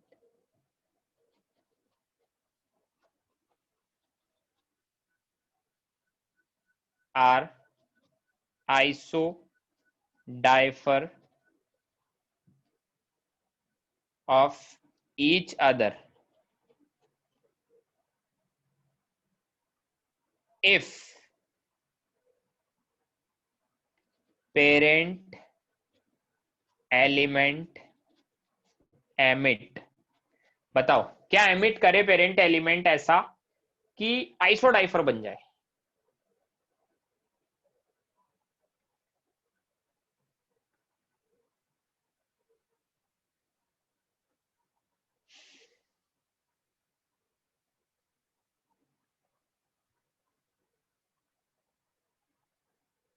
बोलो। Alpha particle. Parent element emit alpha particle. अगर अल्फा पार्टिकल एमिट करेगा तो आइसोडाइफर बन जाएगा। जैसे मान लो एग्जांपल लेता हूं, AXZ, ये पेरेंट एलिमेंट था, इसने Y बनाया और क्या एमिट करा, एक अल्फा पार्टिकल एमिट किया। तो मुझे बताओ Y के नीचे Z क्या होगा? Z-2। Z-2 और A क्या होगा? A-4। A-4। अब तो दोनों सर के उस लिए पर भी A- डिपेंड करता है ना, कितने अल्फा पार्टिकल्स एमिट किए। नहीं, एक ही करना है ना। सुनो मेरी बात सुनो, पहले हम लोग बेसिक फंडे को समझ लेते हैं। इसके लिए a माइनस 2z का वैल्यू क्या होगा? सिंपली a माइनस 2z, यही होगा, बोलो। हाँ सर। इसके लिए a माइनस 2z का वैल्यू कितना होगा? a minus 4 minus 2z minus 2, ऐसा ही होगा। Yes sir. Yes sir. तो इसको सॉल्व करोगे तो क्या आएगा? a minus 2z। a minus 2z, तो देखो दोनों के लिए a माइनस 2z का वैल्यू सेम आ रहा है। Yes sir. समझ आ रही है बात? ये आपने इलेक्ट्रॉन्स सॉरी न्यूट्रॉन्स निकाले ना? अल्फा पार्टिकल एमिट किया है। सर तो अल्फा पार्टिकल को हमेशा He2+ से रिप्रेजेंट कर देंगे। यस। तो 2 क्यों लिया? 2 टाइम्स ऑफ सर अगर -2। n/p रेशियो हाई हुआ, उसको कम करना होगा तो? अभी थोड़ी देर पहले पढ़ाया तो था। हाँ मतलब सर अगर ऐसी कंडीशन हुई तो सर बीटा एमिट करेगा ना? अरे भाई हम लोग अलग अलग स्टडी कर रहे हैं। हमने पहले पढ़ा कि n/p हाई हो तो लो करने के लिए क्या करेंगे, लो है तो हाई करने के लिए क्या करेंगे, वो चीज अलग थी। अब हम लोग एक नया कॉन्सेप्ट पढ़ रहे हैं कि हम आइसोबार्स, आइसोडाइफर्स एंड आइसोटोप्स कैसे प्रोड्यूस करेंगे। अब हर बार अलग अलग कॉन्सेप्ट पढ़ेंगे ना, सारे कॉन्सेप्ट को मिर्ज मत करो कि आइसोडाइफर भी बनाना है बट हमें तो लो भी करना है, तो आइसोडाइफर बनाएगा ही नहीं ना। जरूरी थोड़ी है हर हर हर कोई आदमी अपना आइसोडाइफर बनाए, या हर किसी का आइसोटोप हो, या हर किसी का आइसोटोन हो, ऐसा जरूरी थोड़ी है। तो 2 टाइम्स ऑफ Z-2 क्यों लिखा? क्योंकि हमें कभी भी आइसोडाइफर चेक करना होता है तो a माइनस 2z का वैल्यू सेम करना होता है, इसलिए मैंने यहाँ पर लिखा था आइसोटोप्स मतलब z का वैल्यू सेम करना है, आइसोबार मतलब a का वैल्यू सेम करना है, आइसोडाइफर मतलब a माइनस 2z का वैल्यू सेम करना है। तो हमने एमिट किया, देन हमने चेक किया क्या वाकई में a माइनस 2z का वैल्यू सेम आ रहा है या नहीं आ रहा। तो देखा इसके लिए तो a माइनस 2z का वैल्यू वही है, इसके लिए भी निकाला तो वो भी वही आ रहा है, मतलब ये दोनों एक दूसरे के आइसोडाइफर्स है। सर अल्फा पार्टिकल कैसे एमिट करेगा? क्योंकि उसको अपना एक आइसोडाइफर बनाना है। सर अल्फा पार्टिकल पर प्रोटॉन्स थोड़ी होते हैं, तो मतलब वो एक एटम कैसे एमिट कर सकता है अल्फा पार्टिकल? अरे भाई कौन पूछ रहा है? आयुष, आयुष झा पूछ रहा है क्या? हाँ सर। देखो हम लोग है ना, हम यहाँ पर न्यूक्लियर केमिस्ट्री इसलिए पढ़ रहे हैं क्योंकि हमें घर जाकर न्यूक्लियर बॉम्ब नहीं बनाने। हम लोग इसलिए पढ़ रहे हैं कि हमें 4 ऑप्शन आएगा, उसमें से एक सेलेक्ट करना है और उसको टिक करना है। ठीक है, 4 ऑप्शन ऐसे आएगा कि हम तुमसे पूछा कि how we can form isodiaphers, तो एक ऑप्शन में लिखा होगा by emission of alpha particle, एक ऑप्शन में लिखा होगा by emission of beta particle, एक ऑप्शन में लिखा होगा by emission of gamma rays, एक में लिखा होगा नन ऑफ दिस। तो हमने ऐसा पढ़ा है कि अल्फा पार्टिकल से आइसोडाइफर्स बन जाता है, तो हम ये ऑप्शन को टिक कर देंगे। समझ गए? हाँ सर। तो इससे ज्यादा नहीं आएगा? हाँ इतना ही आएगा, जितना पढ़ा रहे उतना पढ़ लो, उससे ज्यादा आएगा ही नहीं। हमें कोई घर में बैठ के न्यूक्लियर बॉम्ब थोड़ी बनाने की अल्फा पार्टिकल एमिट हुआ तो क्यों हुआ, मैंने कहीं जाकर प्रैक्टिकल नहीं करा है तो मुझे नहीं पता कि क्यों हुआ। आइसोटोप कैसे बनाना है, इसमें लिखते हैं हम लोग पेरेंट एलिमेंट। एक्चुअली तुम लोग ने अभी पढ़ने का तरीका तुम सीखे नहीं हो, अभी बहुत टाइम लगेगा। 11th में सभी के साथ ही होता है, तुम कोई ऐसे नहीं हो कि तुम्हारे साथ ही ऐसा हो रहा है।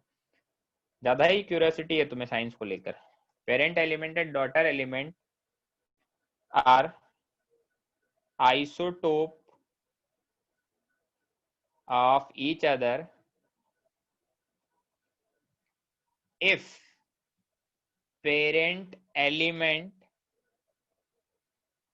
emit both alpha and beta particle in 1:2 ratio. ठीक है, 1:2 रेशियो में जब भी अल्फा और बीटा पार्टिकल का एमिशन होगा तो हमेशा क्या होगा, आइसोटोप जनरेट होगा। आइसोटोप में किसका वैल्यू सेम रखना है? Z का एटॉमिक नंबर। Atomic number. मान लीजिए एटॉमिक नंबर सेम रखना है। मान लीजिए ये मेरा क्या है, ये मेरा पेरेंट एलिमेंट है, इससे हमने क्या बनाया, एक तो अल्फा पार्टिकल एमिट किया। अगर मैंने एक अल्फा पार्टिकल एमिट किया है तो बीटा पार्टिकल कितने एमिट करने पड़ेंगे? दो मैंने बीटा पार्टिकल एमिट किए, तो यहाँ पर एक नया एटम बना Y। तो Y के लिए A का वैल्यू क्या लिखोगे? A-4। A a minus 4. Minus 4 और z का वैल्यू क्या लिखोगे? Z minus 3. Z Z minus minus 2. 1. Z minus 1. Z minus 1. Z. z ही लिखेंगे, Z ही तो होने z प्लस 2 माइनस 2 तो वो z ही हो गया ना अल्टीमेटली। अरे हाँ, इसको लिखते क्या, z प्लस 2 और माइनस 2 ही तो लिखते बैलेंस करने के लिए, तो z हो गया अल्टीमेटली। तो देखो z दोनों के लिए एटॉमिक नंबर सेम आ रहा है तो आइसोटोप प्रोड्यूस हो गया।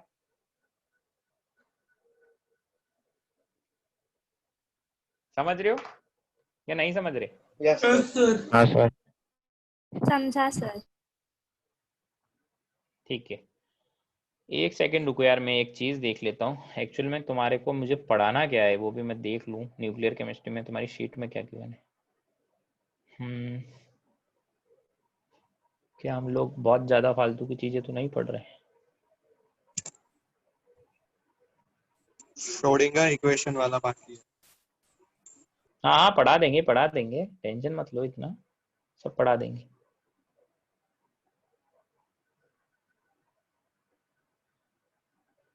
हाँ ठीक है।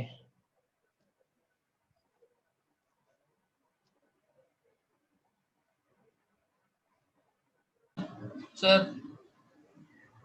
हम्म सर वो हाइजेनबर्ग अनसर्टेनिटी वाला पार्ट फिजिक्स में यूज होता है क्या? एटॉमिक स्ट्रक्चर एक ऐसा चैप्टर है जो फिजिक्स में भी पढ़ाया जाता है और केमिस्ट्री में भी पढ़ाया जाता है। दो चैप्टर है एक्चुअली, फिजिक्स और केमिस्ट्री में दो चैप्टर कॉमन है, एक तो एटॉमिक स्ट्रक्चर है और एक थर्मोडायनेमिक्स है। थर्मोडायनेमिक्स भी फिजिक्स और केमिस्ट्री दोनों में पढ़ाते हैं, एटॉमिक स्ट्रक्चर भी फिजिक्स एंड केमिस्ट्री दोनों में पढ़ाते हैं। ठीक है, बोलो। मतलब दोनों में सेम कंटेंट होता है क्या? नहीं, फिजिक्स वाले सर अलग पढ़ाएंगे, जब उनका पढ़ लेना। क्या थर्मोडायनेमिक्स हम लोग 11th में पढ़ेंगे, फिजिक्स में थर्मोडायनेमिक्स 12th में होता है। ऐसे एटॉमिक स्ट्रक्चर हम लोग 11th में पढ़ते हैं, फिजिक्स में एटॉमिक स्ट्रक्चर 12th में पढ़ाते हैं, तो वो अपना अलग पढ़ाएंगे, हम अपना अलग पढ़ा रहे हैं। ठीक है Yes. ठीक है, अब हम लोग एक चीज और पढ़ते हैं, क्या? Nuclear fission and nuclear fission. ठीक है, ये तो तुमने पढ़ा होगा ना, हम लोग बेसिक बात ही करेंगे फिजन और फ्यूजन के बारे में। क्या? Nuclear fission and nuclear fusion. Fusion और फिजन दोनों में तो इतना तो पता होगा। Yes sir. Yes sir. Yes, sir. ठीक है ना, तो हम लोग देखो सबसे पहले बात करते हैं किसके बारे में, सबसे पहले बात करते हैं न्यूक्लियर फिजन के बारे में। फिजन में क्या होगा, तो ये तो तुम्हें पता होगा, न्यूक्लियर फिजन में क्या होता है? ब्रेक हो जाते सर। ब्रेक हो जाते हैं, तो हम लोग बोलते हैं it is a process, it is a process in which Sir, heavy nucleus या फिर heavy nuclei splits into smaller nuclei। हाँ बोलो, क्या बोल रहे हो? सर मैक्सिमम नंबर में कितना स्प्लिट हो सकता है? ऐसा नहीं पता और ऐसा कोई पूछेगा भी नहीं तुमसे कि कितना स्प्लिट हो सकता है, कितना स्प्लिट नहीं हो सकता। ठीक है,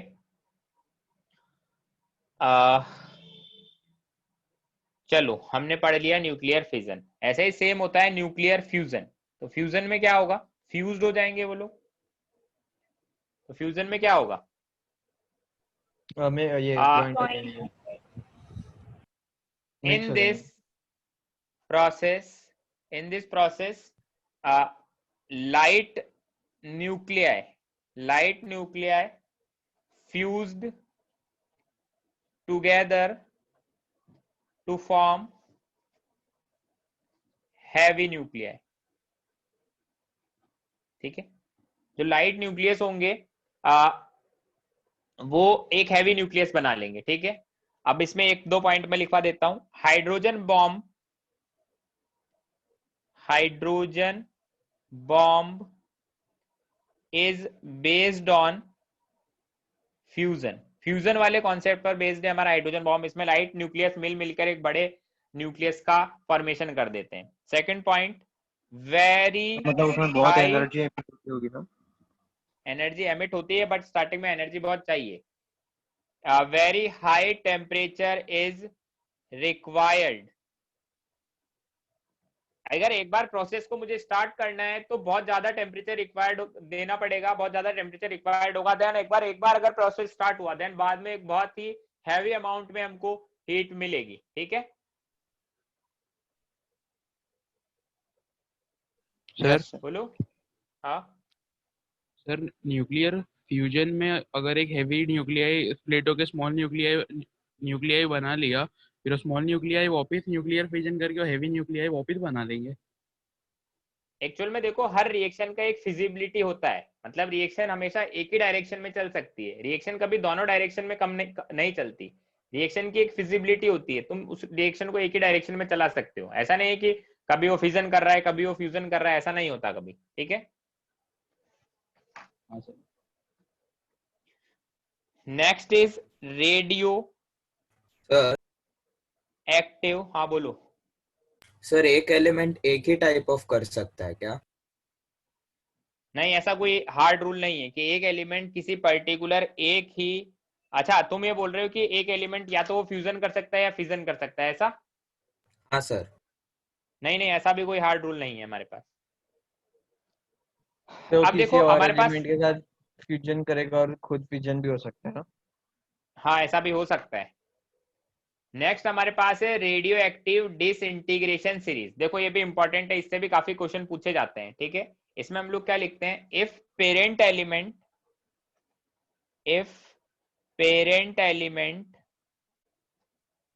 is unstable, if parent element is unstable and radioactive, then it emit radiation। Actual में हमें ऐसा लिखना चाहिए, it will emit radiation and convert into daughter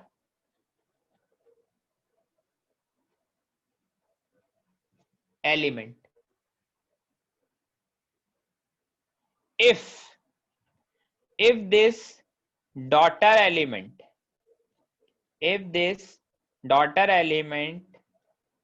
is unstable। अगर मेरा daughter element भी unstable है, then it will again convert into new daughter element। देखो पहले स्टार्टिंग में एक मेरा पेरेंट एलिमेंट था, वो स्टेबिलिटी गेन करने के लिए एक नया डॉटर एलिमेंट बनाया, बट मेरा नया डॉटर एलिमेंट भी क्या है, अनस्टेबल है, तो वापस अगेन वो एक नए डॉटर एलिमेंट में कन्वर्ट हो जाएगा। And this process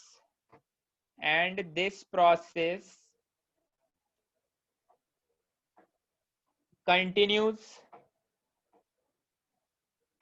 till the formation of stable element। तो हमारा ये प्रोसेस क्या होगा, चलता रहेगा जब तक कि हमें क्या ना मिल जाए, जब तक कि हमें एक स्टेबल एलिमेंट या स्टेबल डॉटर न्यूक्लियस या डॉटर एलिमेंट नहीं मिल जाता। ठीक है, तो हमारा इंटीग्रेशन, मतलब एक्चुअल में इंटीग्रेशन का मतलब तो होता है कनेक्ट होना, एडिशन होना। डिसइंटीग्रेशन का मतलब होता है ब्रेक होना।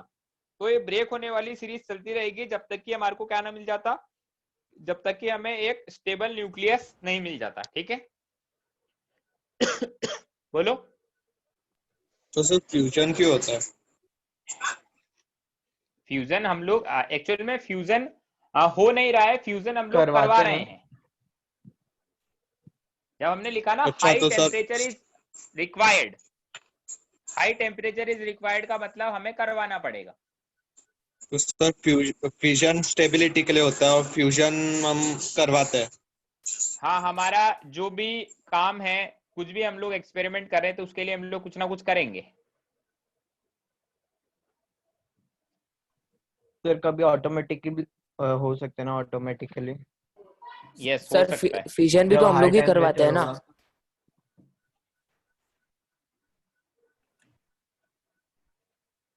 नहीं नहीं, जो रेडियो एक्टिव एलिमेंट्स है वो अपने आप डिसइंटीग्रेट होते रहते हैं।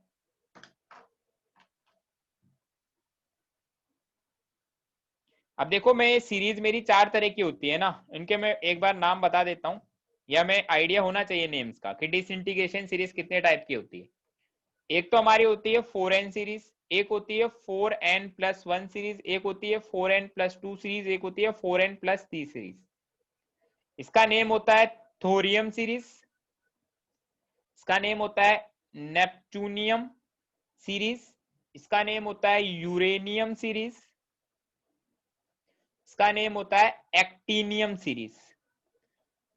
अब देखो ऐसा हो क्यों रहा है, इसको 4n नाम क्यों दे रहे हैं, क्योंकि इसमें स्टार्टिंग एलिमेंट हमारा जिस नेम पर है, नेम इसका थोरियम है, तो मतलब स्टार्टिंग एलिमेंट इसका थोरियम होगा TH, ऊपर लिखा 232 और नीचे लिखा 90। ठीक है, ये हमें याद होना चाहिए, फैक्ट है कि 4n सीरीज का नेम सर थोरियम होता है, उसका स्टार्टिंग एलिमेंट 232 TH 90 होता है। ठीक है, हाँ बोलो। तो वो n का मतलब क्या है? अरे सुनो यार, सुनो, पूरी बात तो सुनो एक बार, जब मैं बाद में मेरी बात खत्म कर लूं, जब मैं पूछूं कोई डाउट है देन अपने डाउट पूछना। ठीक है, तो देखो हमारी जो 4n सीरीज है इसमें इसका नेम होता है थोरियम, है ना, ये याद रखना है हमें, और स्टार्टिंग एलिमेंट होता है थोरियम। स्टार्टिंग एलिमेंट के नेम पर ही हमने हमारी सीरीज का नेम रखा है। ठीक है, अब इसमें हम लोग क्या बोलते हैं, इसमें हम लोग बोलते हैं कि इसको 4n नेम क्यों दिया है, क्यों, क्योंकि ये n मतलब एक इंटीजर नंबर है। 232 में 4 का डिवाइड करो, क्या होता है? 58 डिविजिबल है। मतलब डिविजिबल है, तो मतलब क्या 232 नंबर मेरा 4 का एक इंटीग्रल मल्टीपल है। Yes sir. ठीक है, तो मैं बोलता हूं ये एक 58 4 का मेरा इंटीग्रल मल्टीपल है, इसलिए मैंने इसको 4n सीरीज नाम दिया। तो स्टार्टिंग में जो हमारा डिसइंटीग्रेशन है वो थ्योरम से स्टार्ट होता है, और वो कब तक डिसइंटीग्रेट होगा, जब तक कि हमें स्टेबल न्यूक्लियाई नहीं मिल जाता। तो जो मेरा लास्ट एलिमेंट मुझे मिलता है वो मिलता है लेड, मतलब 20882। थोरियम से स्टार्ट होता है डिसइंटीग्रेशन और लेड पर जाकर रुक जाता है। अब इसमें नंबर ऑफ अल्फा पार्टिकल्स कितने Me2 है, नंबर ऑफ बीटा पार्टिकल्स कितने Me2 है, ये मुझे बताना है। तो मैं डायरेक्टली तुम्हें बता देता हूं, number of alpha particle 6 Me2 है, number of beta particle 4 Me2 है। तुम चाहो तो देख सकते हो। अरे याद करना है ना। देखो नंबर ऑफ अल्फा पार्टिकल और नंबर ऑफ बीटा पार्टिकल तो कैलकुलेट कर सकते हो कि थोरियम से लेड में कन्वर्ट हुआ तो कितने अल्फा Me2 है, कितने बीटा Me2 है, ये तो मैंने तुम्हें अभी सिखाया ही था, बताया था ना। हाँ तो सर। मैंने ये तो Yes, डायरेक्टली sir. लिख दिया है, बट इतना तो याद रखना है, starting element, last element, series का नेम एंड 4n सीरीज। ठीक है, अब देखो नेपच्यूनियम सीरीज क्या होता है, ये होता है 237 नेपच्यूनियम मतलब np एंड 90, सॉरी 237 नहीं है ना, 93 होता है। देखो 237 में 4 का डिवाइड करते हैं तो जो एक्स्ट्रा बच जाता है उसको क्या बोलते हैं इंग्लिश में, यार मेरे नाम नहीं आता रहा। क्या सर? क्या, जैसे मैंने सपोज करो मैंने 9 में 4 का डिवाइड किया तो एक्स्ट्रा 1 बच गया, क्या बोलते हैं उसको? रिमाइंडर। हाँ रिमाइंडर, यार पता नहीं रिमाइंडर नाम भी याद नहीं, रिमाइंडर। अब देखो इसमें 4 से डिवाइड किया तो रिमाइंडर मेरा 1 बच गया 237 में, बोलो। Yes, yes sir. सर। तो इसलिए इसको नेम देते हैं 4n प्लस, 4n का एक इंटीग्रल मल्टीपल है +1, मतलब +1 एक इसका रिमाइंडर है, इसलिए इसको नाम दे रहे हैं 4n+1 सीरीज। ठीक है, अब इसमें स्टार्टिंग एलिमेंट नेपच्यूनियम है और लास्ट में खत्म होता है कहां पर जाकर, 209 बिस्मिथ पर जाकर खत्म होता है। इसमें हम लोग बोलते हैं क्या, 7 अल्फा पार्टिकल Me2 है और 4 बीटा पार्टिकल।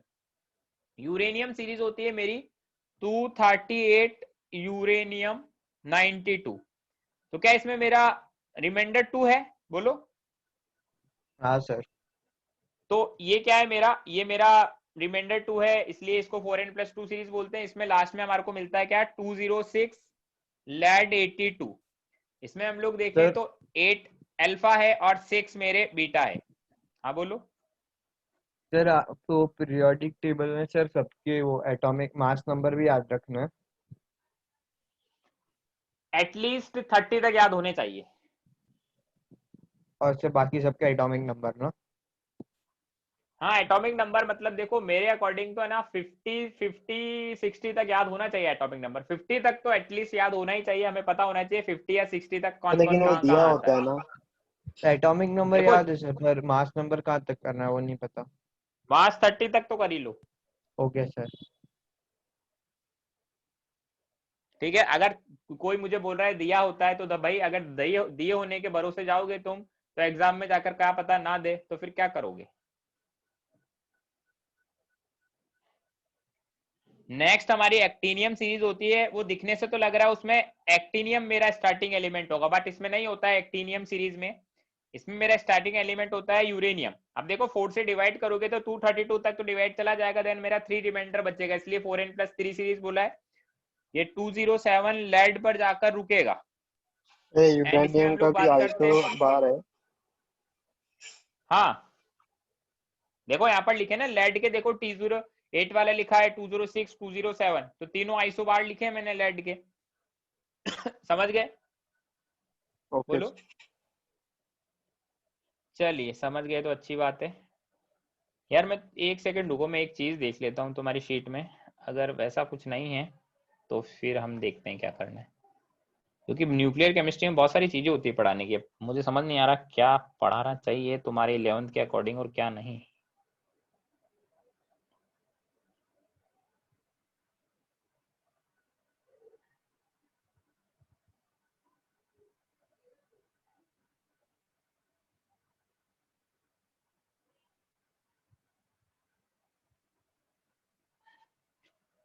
हाँ हाँ हाँ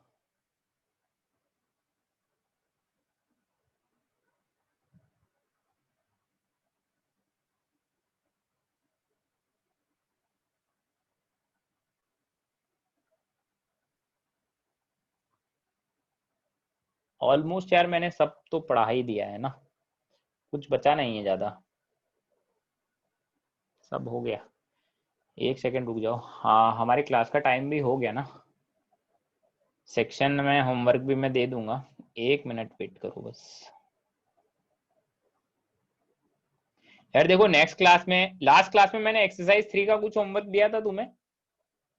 यस सर। तो मैं तुम्हें बता देता हूँ, नेक्स्ट क्लास हमारी जब भी होगी हम लोग सबसे पहले होमवर्क डिस्कस करेंगे, तो होमवर्क सभी लोग कंप्लीट कर कर लेके आए, ठीक है?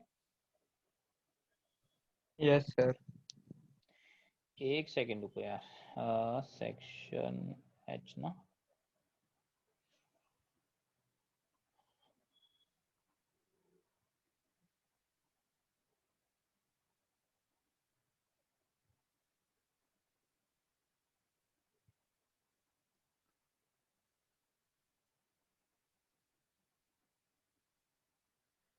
ठीक है।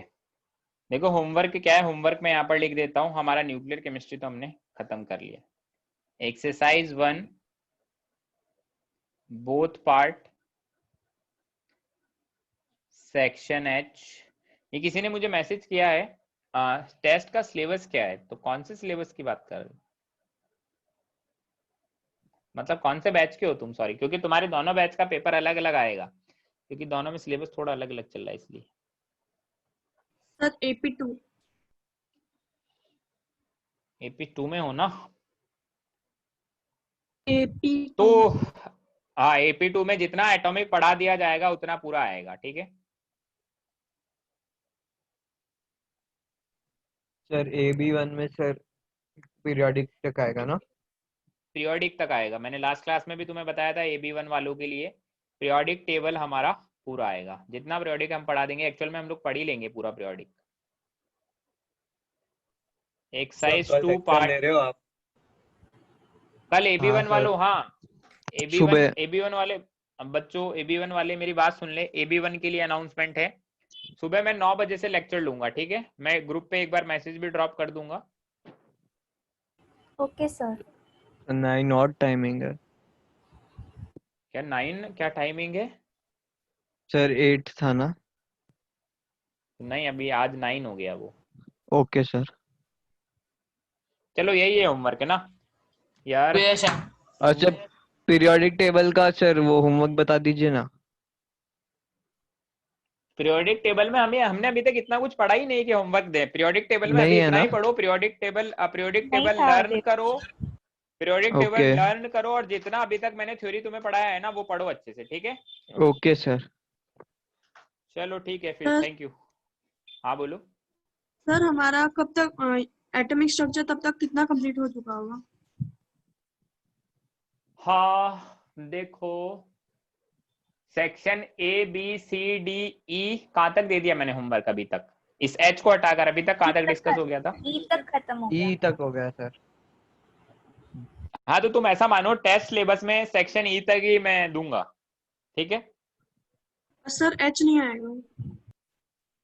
हाँ एच मतलब नहीं आएगा, मान लो नहीं देने वाला, बट फिर भी यार एक बार के लिए मैं मतलब पूरा मैं बोल नहीं सकता, बट फिर भी जितना एक बार एटॉमिक में पढ़ा दूं वेनेसडे थर्सडे तक, ठीक है? उतना पढ़ लेना, ठीक है? Okay sir. Okay sir. ठीक है, चलो ठीक है फिर, bye sir. Okay okay okay. Bye sir, thank you sir. Sir 9 to कितना है सर कल? 9 to 11। Okay sir.